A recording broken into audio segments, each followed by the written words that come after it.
साहित्य में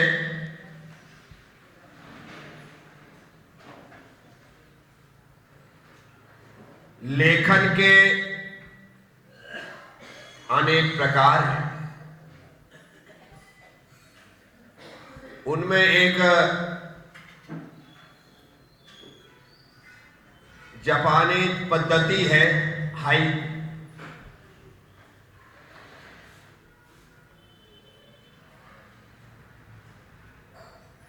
जिसमें 3 ही लाइन होती है और बात पूरी हो जाती है।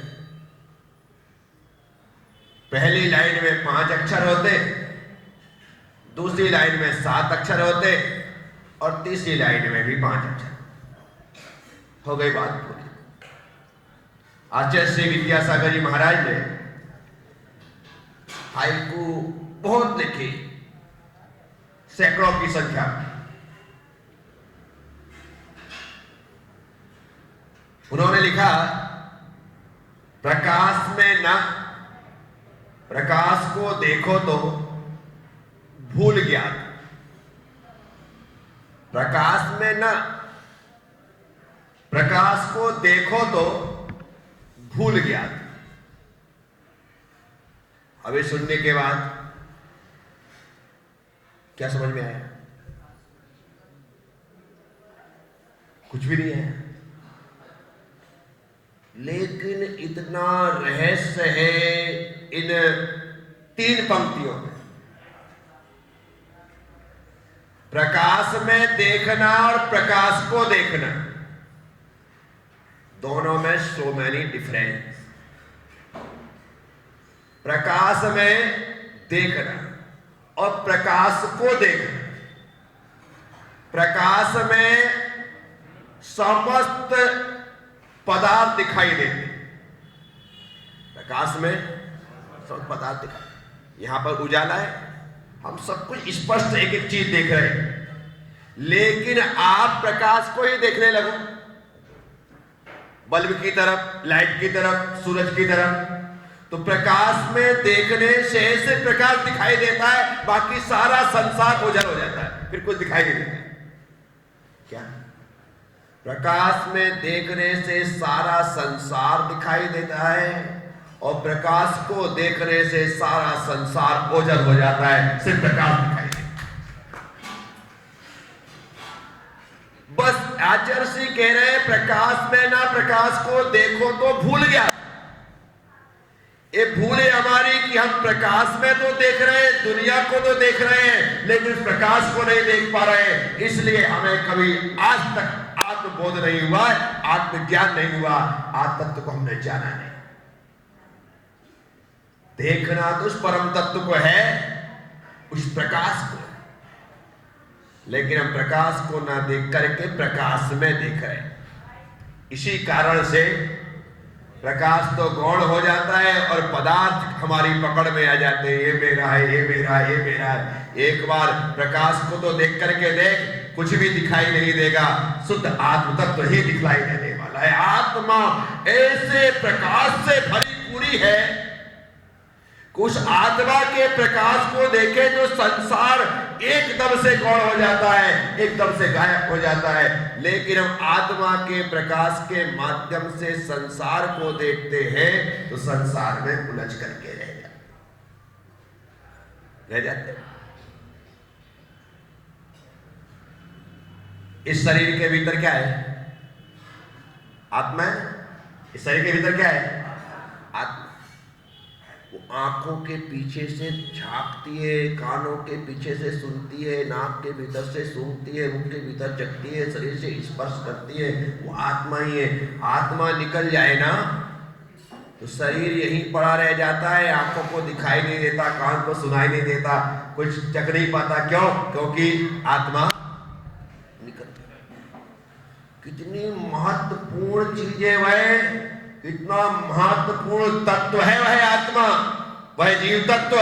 लेकिन हम उसके माध्यम से तो देख रहे हैं, लेकिन जिसके माध्यम से देख रहे हैं उसे नहीं देख पाते। कितनी बड़ी विस्मृति है कितनी बड़ी भूल है। आचार्य श्री कह रहे प्रकाश को देखो तो भूल गया। वाह भाई वाह। हम आत्मा को देखने लग जाए तो हमें लगेगा कि हम किस पर पदार्थ में उलझे हैं, किस संसार में उलझे हैं, किस चक्कर में पड़े हुए हैं। ये तो सारा का सारा झमेला है, हम इसमें उलझ करके रह गए हैं। यहां पर आना और इनको देखना भी प्रकाश में देखना है, लेकिन इनको देखने के बाद खुद को देखना, प्रकाश को देखना है। समझ में आया? परमात्मा को देख करके जिस दिन अपनी आत्मा में परमात्मा दिखाई दे जाए तो समझना तुमने परमात्मा को देख लिया। भगवान को देखने के बाद खुद के भीतर का भगवान दिखने लग जाए तो समझना तुमने भगवान को। अभी किसी को दर्शन थोड़ी हो रहे हैं, कोई दर्शन, जब तक दर्शन आत्मदर्शन का, निज दर्शन का कारण नहीं बनेगा कुछ नहीं होगा। इसलिए मैं हमेशा कहता हूं, जिन दर्शन निज दर्शन में कारण है, बोलो। तो जिन दर्शन करते करते जिनका जा पीछे हो जाए और ना आगे हो जाए तो समझना कि तुमने निज दर्शन कर लिया है। इतना ही तो करना है, जिनके जा को जा से कहो जा, और जैसे जा पीछे जाएगा ना अपने आप आगे आकर के जिन दर्शन निज दर्शन में परिवर्तित हो जाए। ठीक है? महत्वपूर्ण बात यही है। हमने ये जो जिनायतन बनाए हैं, धर्मायतन बनाए हैं, हमारे गुरुजन आते हैं, शास्त्रों का स्वाध्याय करते हैं, कराते हैं, पढ़ते हैं, पढ़ाते हैं, इन सबके पीछे इसका एक ही अर्थ है, एक ही रीजन है कि हम अपने आप को जाने, हम अपने आप को। इसके अलावा कोई दूसरी बात ही नहीं है।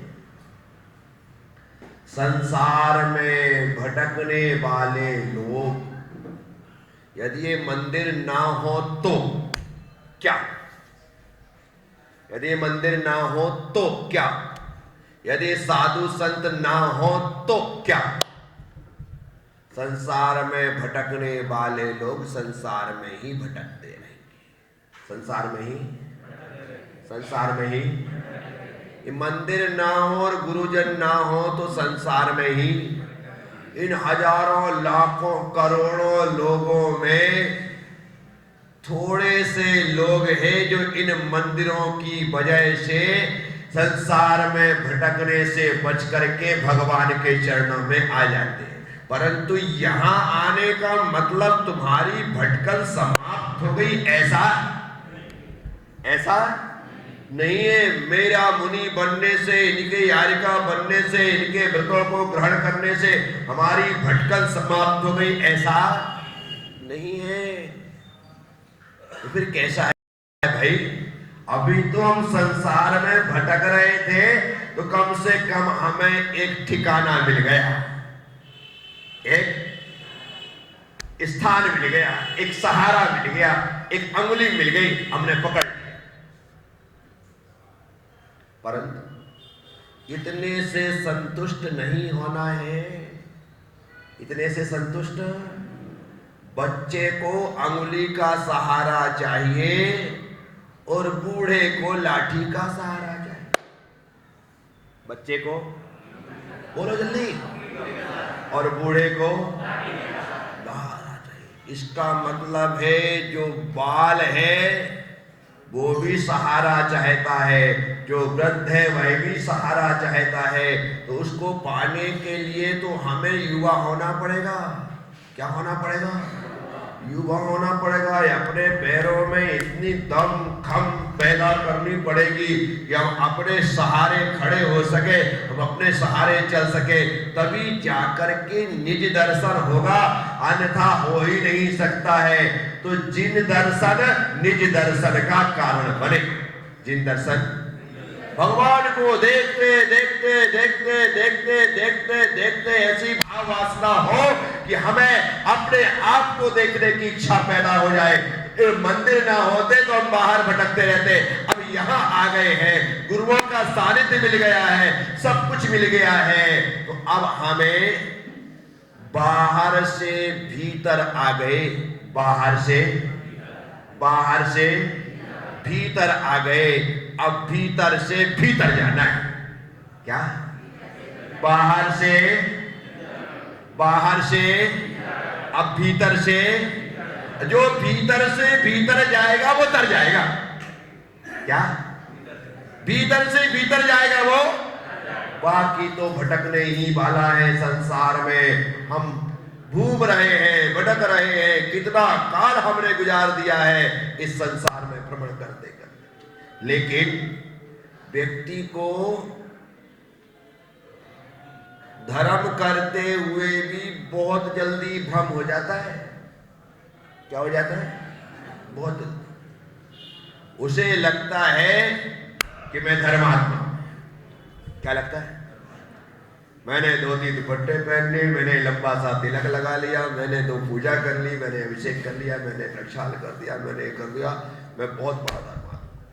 आप धर्म क्रियानुसार तो धर्मात्मा है, धर्म क्रियानुसार। लेकिन अभी यहाँ पर आप अपने आप को 30 मार का मत समझने लगना है, तो सब प्रारंभ है, शुरुआत है। अभी तो हमें इस परमात्मा की पूजा, एक दिन खुद की पूजा हो जाए, उस दिन समझना कि तुमने अपने उस गंतव्य को हासिल कर लिया है। ये पूजा बंद हो और आप पूजनीय हो जाओ। तो इसलिए जिन शासन, जिन धर्म कहता है कि जीवन भर पुजारी नहीं बने रहना है, ऐसा आचरण हो कि पुजारी पूज्य हो जाए। पुजारी पूजा करने वाले को पुजारी कहते हैं, और जिसकी पूजा होती है उसे पूज्य कहते हैं। जो पूजा करने वाला है वह, और जो जिसकी पूजा की जा रही है पूज्य। तो हमें क्या होना है? पूज्य होना है। और वो तभी संभव है जब हम स्वयं को देखें। तो आचार्य श्री कह रहे हैं, प्रकाश को देखो तो भूल ज्ञान हो। हम कितने भूले हुए लोग हैं, कितने भटके हुए लोग हैं, इस बात से समझ में आता है। तो प्रकाश को देखने के बाद फिर कुछ भी दिखाई नहीं देता, और हमें उस प्रकाश को ही देखना है और कुछ नहीं देखना। आजकल मोबाइलों में जो फोटो खींची जाती है ना, उन फोटोओं में खींचने में कैमरे में एक सिस्टम है कि जिसकी फोटो खींची जाती है बस वही हाईलाइट होता है, पीछे पूरा ब्लर हो जाता है। क्या हो जाता है? ब्लर हो जाता है। कमाल। कितने भी लोग क्यों ना हो, यदि आप मेरी फोटो ले रहे हो तो पीछे का कोई एक व्यक्ति भी दिखाई नहीं देगा, सब ब्लर हो जाएगा, और आप मेरी फोटो खींच लो। बस यही तो करना है। हम मंदिर में जब आए, 2 लोग हों या 200 लोग हों या 2000 लोग हों, जब यहाँ पर हम अंदर आए तो हमारा मन का कैमरा इन आंखों के लेंस से सिर्फ भगवान की तस्वीर ले, बाकी सब ब्लर हो जाए। सारा कुछ भी दिखाई नहीं देना चाहिए, और अभी उल्टा होता है, भगवान नहीं दिखते, बाकी सब दिखता है। क्या? भगवान ब्लर हो रहा है, बाकी सब कुछ दिखाई। कमाल है। साथियों, मैं आप सबसे कहता हूं, जिस दिन हमारी आंखें, जिस दिन हमारा मन मंदिर आकर के सिर्फ इन्हें देखने लगेगा, समझना अब तुम आंखों से नहीं आत्मा से देखने लगे हो, और तुम्हें भगवान के दर्शन होने लगे।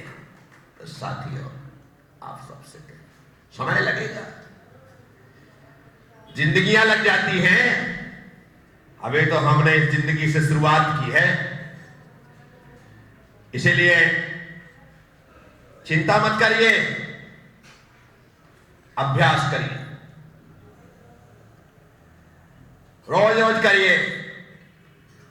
1 दिन, 2 दिन, 3 दिन, 4 दिन, 5 दिन, 10 दिन, 50 दिन, 100 दिन, 200 दिन, महीने भर, साल भर, 2 साल, जितने लग जाए आप प्रयास करेंगे, सफलता मिलेगी। मैं सबसे कहता हूं, दर्शन करने के बाद 2 मिनट आंख मूंद करके भी बैठा करो। यूं हाथ जोड़ा, यूं देखा, हाथ यूं घुमाया, चावल चढ़ाया, परिक्रमा लगाई, गंधोदक लगाया, सब कुछ कर लो, पूरा जितना तुमको करना है, सारी विधि जैसे हम लोगों ने बताई है शास्त्रों में लिखी, वैसा ही पूरे दर्शन करो। एक बार नहीं 3 बार उठ बैठ करके करो, माथा जमीन में टेक टेक करके करो, सब कुछ कर लो। जब तुम्हारे घर जाने का टाइम आए, अभिषेक हो जाए, पूजा हो जाए, पाठ हो जाए, जाप हो जाए, लोगों से बातचीत हो जाए, सब हो जाए, अब घर जाने का टाइम आ गया। क्या आ गया? घर जाने का टाइम। घर जाने का टाइम आए तो एकदम से भागना मत, 2 मिनट 5 मिनट इंतजार करना। अभी तो हम पूजा का शुभारंभ बड़े ठाठ से करते हैं, लेकिन विसर्जन सरपट भागते हुए करते हैं। इविति ठाड़ो होएगे प्रथम पढ़े जो पाठ, धन्य जिनेश्वर देव तुम। ऐसे पढ़ते लगता कि आज तो भाई कम से कम 2-3 घंटे पूजा चलेगी, लेकिन जैसे ही शांति पाठ आता है, शांति पाठ के पहले अशांति आ जाती है। शांति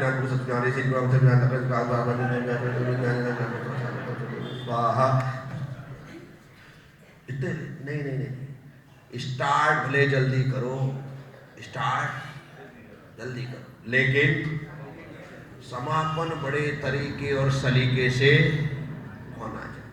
हर जगह देखो आप, विधि में, विधान में, पूजा में, पाठ में, पंचकल्याण, जहाँ जहाँ सब जगह शुरुआत सबसे बढ़िया होती है। लेकिन जब हम शिक्षक आदि विधान करते हैं ना, तो पहले, दूसरे, तीसरे, चौथे दिन तो ऐसे शानदार निकलते हैं। उसके बाद जैसे ही 1024 के पहले 512 और 256 अर्घ होते हैं, उस दिन तो पहले ही संगीतकार को बोलते थे, भैया सीधे सीधे करना, आज भजन मत गाना। क्या हो गया? जल्दी करो। शांति पाठ के पहले अशांति ना होकर के महाशांति होनी चाहिए। क्या होनी चाहिए? और उसके बाद जब सब हो जाए तो 2 मिनट बैठ करके आंख मूंद करके, अभी आपने इस अवस्था में भगवान को देखा है, इस अवस्था में भगवान को देखा है, अब ऐसी अवस्था तुम बना लो ताकि भगवान तुम्हें अपनी अवस्था में एक बार देख ले। क्या समझ में है? आपने जिस अवस्था में भगवान को देखा, भगवान भी तो तुम्हें उस अवस्था में एक बार देखे। तो आपको ऐसा एक बार बैठ जाना है, उस केवल ज्ञानी के ज्ञान में तो झलकोगे, झलकोगे। जिसके केवल ज्ञान में चराचर पदार्थ युगपथ झलकते हैं, यदि हम ऐसे बैठेंगे तो भगवान को वैसे दिखाई देंगे, और ऐसे बैठेंगे तो ऐसे दिखाई देंगे। बोलो हाँ या ना? केवल ज्ञान है, दर्पण में जैसा देखो दर्पण वैसा ही दिखाता है। कैसा दिखाता है? हंसते हुए देखो तो हंसता हुआ, रोते हुए देखो तो रोता हुआ, मुंह बिगाड़ कर देखो तो मुंह बिगड़ा हुआ। आजकल लोगों को सेल्फी का बड़ा शौक चढ़ा हुआ है। अभी लड़के लड़कियों को देख रहा, सेल्फी लेते तो अपना इतना खूबसूरत मुंह ऐसा बिगाड़ करके फोटो खिंचवाते कि पूछो मत। है? अरे आप जैसा मुंह बनाओगे दर्पण वैसा ही दिखाएगा। बोलो हाँ या ना?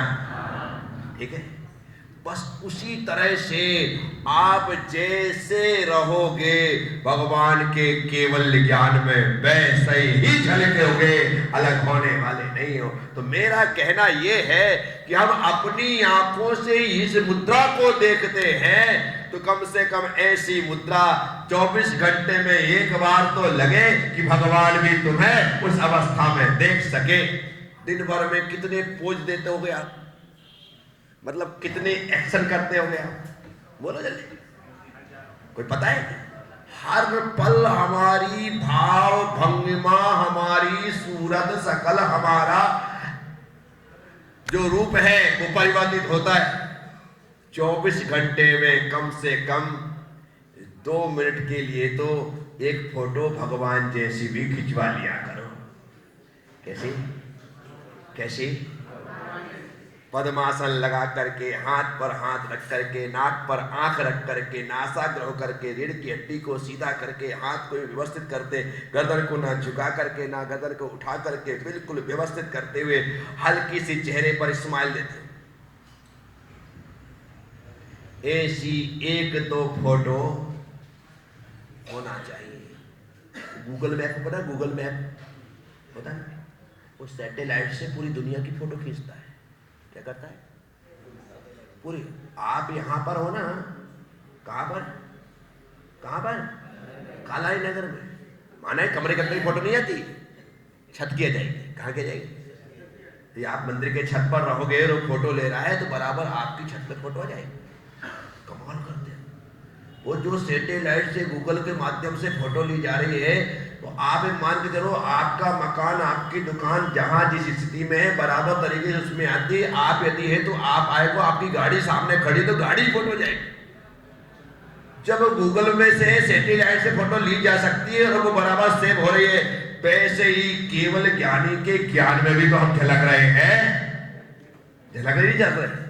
यदि कोई हमारा मित्र विदेश क्षेत्र में भगवान सिमंदर स्वामी से हमारे बारे में पूछे कि हे प्रभु, पिछले जन्मों में मैं जिस जीव के साथ था, आज वह जीव किस स्थिति और किस अवस्था में है, तो सिमंदर भगवान उस समोषण में बैठ करके जब उनके ज्ञान में पूछा जाएगा तो वो कहेंगे कि इस समय जिस जीव के साथ तुमने कई भाव व्यतीत किए, साथ रहे हो, वह जीव इस समय इंदौर शहर के कालानी नगर में भगवान शांतिनाथ के मंदिर में आचार्य प्रज्ञा सागर बन करके सब लोगों को उपदेश दे रहा है।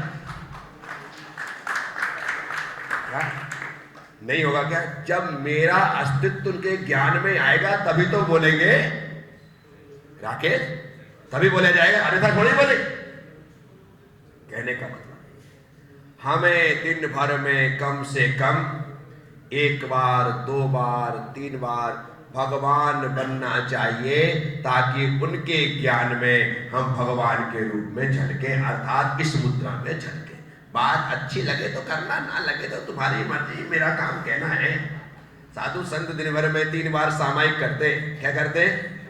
3 बार सामायिक करते। मैंने वहां के प्रवचन में कहा था, मॉडर्न टाउन के, सॉरी हाँ मॉडर्न सिटी ना, हाँ मॉडर्न टाउन तो सूरत में, क्या मॉडर्न सिटी के प्रवचन में मैंने कहा था, चक्रवर्ती भरत को यदि अंतर मुहूर्त में केवल ज्ञान हुआ तो उसका कारण आचार्य सकल कीर्ति महाराज लिखते हैं कि चक्रवर्ती भरत का सामायिक का नियम था और शाम की सामायिक के नियम के कारण चक्रवर्ती भरत ने अंतर मुहूर्त में केवल ज्ञान प्राप्त किया है। आप कितनी बड़ी बात है, कोई छोटी हमारे यहाँ पर लोग पूजा कर रहे हैं, अभिषेक कर रहे हैं, पाठ कर रहे हैं, जाप कर रहे हैं, सामायिक कौन कर रहा बताओ सही है? कौन कर रहा है सामायिक? कितने लोग यहाँ पर हैं जिनके सामायिक का नियम है? एक माता जी उठा है, वो भी राकेश मम्मी लग रही मेरे को। तो क्या विचार करो, कितने लोग कर रहे हैं? कोई नहीं कर रहा है। अंतर मुहूर्त में केवल ज्ञान की प्राप्ति सिर्फ सामायिक के संकल्प के बल से। इसीलिए मैं सबसे कहता हूं, ये सारी क्रिया करो, क्योंकि इन सब क्रिया से हमें भगवान मंदिर में दिखाई देता है, सामायिक की क्रिया से हमें भगवान अपने भीतर दिखाई देता है। कहां दिखाई देता है? इसीलिए हमें सामायिक तो करना ही चाहिए। अब इसमें भी हमारे आचार्यों ने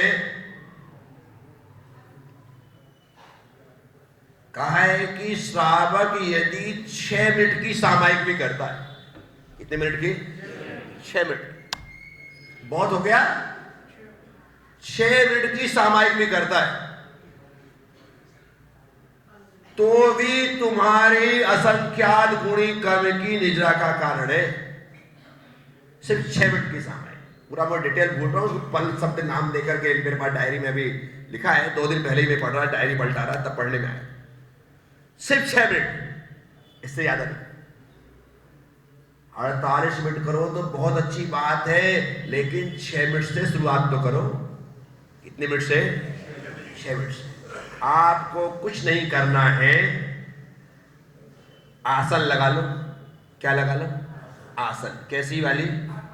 भगवान जैसी वाली। ए पैर ऊपर रखा, ए पैर उसके ऊपर रखा, ऐसे बैठ गए। कैसे बैठ गए?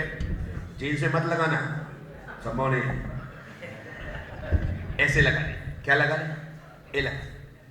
ए आपको कठिन पड़े, कठिन पड़े, इजी नहीं है पद्मासन लगाना, तो आप इस वाले पैर को वापस नीचे कर दो, इसको भी नीचे कर दो, और फिर खाली ए वाला पैर ऊपर कर लो। इसको कहते हैं अर्ध पद्मासन। क्या कहते हैं? ये अर्ध पद्मासन, जो दोनों पैर का जो जोड़ ज्वाइंट है ना, घुटने, इसको यहाँ पे फंसना चाहिए। ऐसे ऊपर आए, ऊपर नहीं आएगा, ये अंदर जाएगा। कहाँ जाएगा? ये अंदर जाएगा। ये अंदर जाने के बाद आपने अर्ध पद्मासन लगाया, ए वाला पैर यहाँ चला जाता है, ये वाला पैर यहाँ चला जाता है। इस आसन से सबसे बड़ी बात यह हो जाती है कि ये बड़ा सुखद आसन है, इसमें किसी प्रकार से शरीर में कोई तनाव नहीं हो। ये लगाने के पश्चात अपने इस हाथ को कहते हैं लेफ्ट हैंड। क्या कहते हैं? और इसको कहते हैं राइट हैंड। क्या कहते हैं? हिंदी में कहते हैं दायां हाथ, इसको कहते हैं बायां हाथ। ये बाएं हाथ को अपने पैर पर ऐसे रख लें और इस दाएं हाथ को उसके ऊपर ऐसे रख लें। ठीक है? ये रखने के पश्चात इसे कहते हैं रीढ़ की हड्डी। क्या कहते हैं? इस रीढ़ की हड्डी को एकदम सीधी रखें। कैसे रखें? सीधी रखें। ये कहलाती है गर्दन। क्या कहलाती है? ये गर्दन कभी ऐसी हो जाती है, कभी ऐसी हो जाती है, कभी ऐसी हो जाती है, कभी ऐसी हो जाती है। दिए में यदि बाती हो, ऐसी हो जाए, ऐसी हो जाए, और ऐसी हो जाए, और ऐसी हो जाए, तो कैसा होगा? बोलो, जल्दी बोलो भाई। इसलिए ये रीढ़ की हड्डी के सीधे होने के साथ साथ एक गर्दन भी अकड़ना नहीं है, सीना तानना नहीं है, ज्यादा निकालना नहीं है, ज्यादा दबाना नहीं है, कुछ भी करना नहीं है। बिल्कुल जैसा नेचुरल है आपका वैसा ही रहना। ये करने के पश्चात गर्दन भी एकदम ना उठी ना झुकी। ऐसी अवस्था में बैठने के बाद आप अपनी आंख को बंद भी मत करो और खुली भी मत रखो। बंद कर लोगे तो नींद आने लगेगी, खोल के रखोगे तो दुनिया दिखाई देगी। अब क्या करो? तो आचार्य कहते हैं इस आंख को अर्धोन्मीलित। क्या कहते हैं? हाँ, आपने आंख झुका ली। अब इससे आप दोनों चीज से बच गए, निद्रा प्रमाद से बच गए और दूसरों को देखने से बच गए। ये ऐसा ये आसन लगा लेने के बाद अब आपको अपनी श्वासों का ख्याल रखना है। ये तो हो गया तन, क्या हो गया? शरीर। अब इसके बाद श्वासों का ख्याल रखना है। अब श्वास का ख्याल क्या रखना है कि बराबर श्वास हम नासिका से ले और नाभि तक जाए। कहां तक जाए? अभी क्या होता है, श्वास यहां से आती है, यहां तक आती है, यहीं से लौट जाती, भीतर तक जा ही नहीं पा रही, जबकि दीर्घ श्वास होनी चाहिए। अब दीर्घ श्वास खींची नहीं जाती। अभी बोला दीर्घ श्वास लो, लोग ऐसा चालू कर देते हैं। दीर्घ श्वास का मतलब है नहीं, दीर्घ श्वास का मतलब है पूरी श्वास। क्या है? आपकी श्वास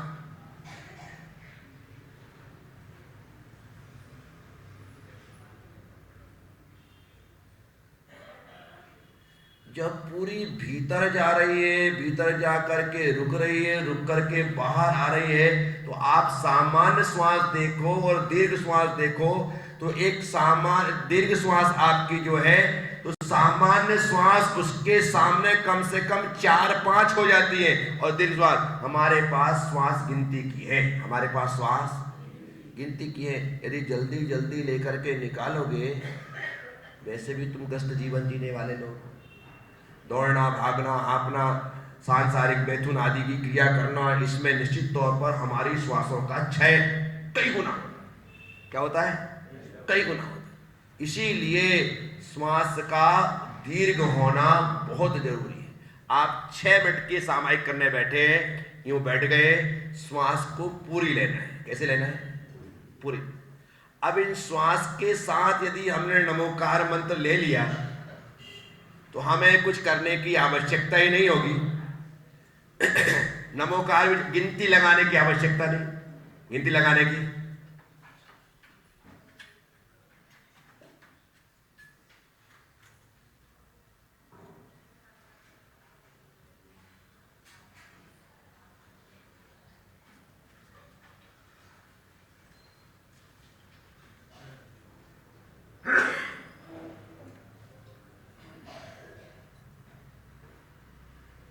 ऐसा करने से नमोकार भी चल रहा है, श्वास भी चल रही है, और हमारा पूरा ध्यान उस नमोकार में लग जाएगा। श्वास भी दीर्घ हो जाएगी, और इसके दीर्घ होने से हमारी 6 मिनट की सामायिक ऐसा लगेगा जैसे 6 सेकंड में ही पूरी हो गई, इतने जल्दी समय समाप्त। तो ये प्रक्रियाएं हैं। अन्यथा माला हाथ में लेने के बाद तो 10 बार देखना पड़ता कि फूल कहां पे आ गए। क्या?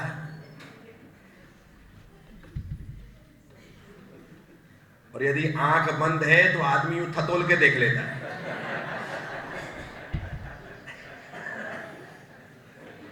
बोलो ना, गलत कहूं तो आप बोल सकते हैं। आंख बंद करके जब रहे तो छू छू करके देख लेते, हाँ इतना बचा, चलने दो, नहीं तो यूं देख रहा है। इसीलिए 6 मिनट की सामायिक में कोई काउंटिंग नहीं, सिर्फ हमें तो बैठ जाना है और श्वासों के माध्यम से श्वास को गहराई दो और नमोकार मंत्र चलने। ऐसा करने से हमारी कर्मों की निद्रा तो होगी, लेकिन आचार्य सकल कीर्ति महाराज के अनुसार यदि हमने संकल्प लेकर के चले तो हो सकता है भरत चक्रवर्ती की तरह हम ऐसा पुण्य जागृत कर लें कि आने वाले भवों में जब कभी वज्र महाराज सहन के साथ उस श्रेष्ठ चतुर्थ काल में उत्पन्न हो तो हम भी अंतर्मुहूर्त में केवल ज्ञानी होकर के उस सुख को प्राप्त कर लें। ये संभव है। ये पुरुषार्थ आज से करना पड़ेगा। कब से करना पड़ेगा? बच्चा होता है ना, छोटा बच्चा, उसे उसके माँ बाप, उसके भाई बहन, उसके बड़े लोग रोज 1 रुपया 2 रुपया देते। अब आज का जमाना बदल गया तो 10 रुपये 100 रुपये देते होंगे। बेटा गुल्लक में डालते, क्या करते? रोज 1-1 2-2 रुपये डलवाने के बाद वो धीरे धीरे करके गुल्लक बोलो पूरा भर जाता है। और जब खोलते हैं तोड़ते हैं तो उस गुल्लक से सैकड़ों हजारों रुपए निकल जाते हैं। 2000 5000 रुपए निकल गए। कितना डाला था? 1-1 2-2 5-5 रुपए डाले तो आज कितने हो गए? 2-5 हजार रुपए निकल गए। बस 6-6 मिनट की सामायिक आपके द्वारा डाला गया गुल्लक में 1 का 2 का सिक्का है। जिस दिन यह खुलेगा हमारे पास घंटों की सामायिक का पुण्य होगा।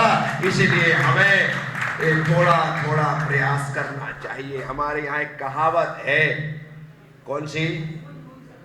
किसने बोला? आपने बिल्कुल सही बोला माता जी, बूंद बूंद से घड़ा भर। एक कहावत है हमारे। आप 1-1 बूंद इकट्ठा करोगे तो कितना इकट्ठा हो जाएगा, विचार करना। लेकिन हमें पुरुषार्थ तो करना पड़ेगा। तो साथियों, आचार्य श्री कहते हैं प्रकाश को देखो तो भूल ज्ञात हो। क्या?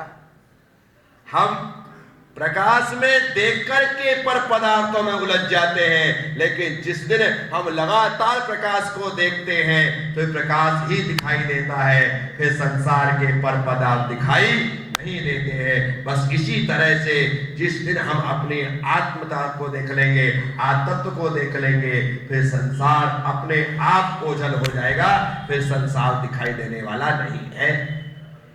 एक व्यक्ति एक संत के पास पहुंचा और जाकर के कहता है कि संत श्री, आप कहते हैं कि परमात्मा है, पर परमात्मा यदि दुनिया में है तो परमात्मा मुझे दिखता क्यों नहीं है? परमात्मा को दिखाओ तब मैं मानूंगा कि परमात्मा है। संत ने कहा कि हाँ परमात्मा है। बोले दिखाओ। बोले दिखा देते। तुम्हारे पास जेब में कोई सिक्का है? बोले हाँ मेरे पास है। तो फटाफट जेब में हाथ डाला और एक का सिक्का निकाल कर दिया। संत ने अपने हाथ में लिया, एक कागज में परमात्मा लिखा और उसके सामने ही परमात्मा लिखा हुआ कागज सामने रख दिया और उस सिक्के को परमात्मा जहां लिखा था उसके ऊपर रख दिया। कहां रख दिया? जहां परमात्मा लिखा था उसके ऊपर रख दिया। बोले बताओ तुम्हें इस कागज में क्या दिखाई दे रहा है? बोले सिक्का। बोले परमात्मा कहां है? बोले सिक्के के पीछे। परमात्मा कहां है? बोले सिक्के के पीछे। बोले पक्का? बोले पक्का। बोले सिक्का हटाते ही बोले परमात्मा दिख जाएगा। संत ने कहा मेरे भाई दुनिया में परमात्मा है, ये तो मोह माया का सिक्का हटा देगा तो तुझे परमात्मा दिख जाएगा, लेकिन ये मोह माया होके तुझे परमात्मा दिखाई है क्या? हमने ही उसके ऊपर ना जाने कौन कौन से सिक्के डाल रखे, इसलिए वो दिखता नहीं है। जिस दिन ये सिक्के हट जाएंगे, ये संसार का वैभव हट जाएगा, ये विषय भोग हट जाएंगे, अपने आप वही दिखाई देगा। मैंने यही कहा था या वहां कहा था, भूल जाता हूं कि जो पत्थर की मूर्ति और धातु की मूर्ति, दो मूर्तियां होती है। धातु की मूर्ति ढाली जाती है, धातु की मूर्ति ढाली जाती है, लेकिन पत्थर की मूर्ति उकारी जाती है, उकारी दी जाती, तराश दी जाती। अब देखो दोनों में अंतर कितना होता है। एक का सांचा बना करके उस धातु को लिक्विड बना करके डाल दिया जाता है, फिर घिसाई होकर मूर्ति बन जाती है। लेकिन जो पत्थर की मूर्तियां हैं ये ढाली नहीं जाती। इसका जितना कचरा होता है पत्थर का, शिल्पकार cut cut cut cut cut cut cut cut cut करके कचरा काट देता है और भगवान प्रकट हो जाता है। क्या हो जाता है? बाहर का सारा कचरा, सिर्फ शिल्पकार का काम कचरा हटाने का है। भगवान तो भीतर है ही। मैं आप सबसे कहता हूं भगवान तो हमारे भीतर है ही। से राग द्वेष मोह माया क्रोध मान मान लोभ हिंसा झूठ चोरी कुशील आदि, इनका कचरा हटाना है। जिस दिन ये हट जाएगा, हमारे भीतर भगवान तो है, वो सबके सामने प्रकट हो जाएगा। तो साथियों, उसे प्रकट करने की आवश्यकता और अनिवार्य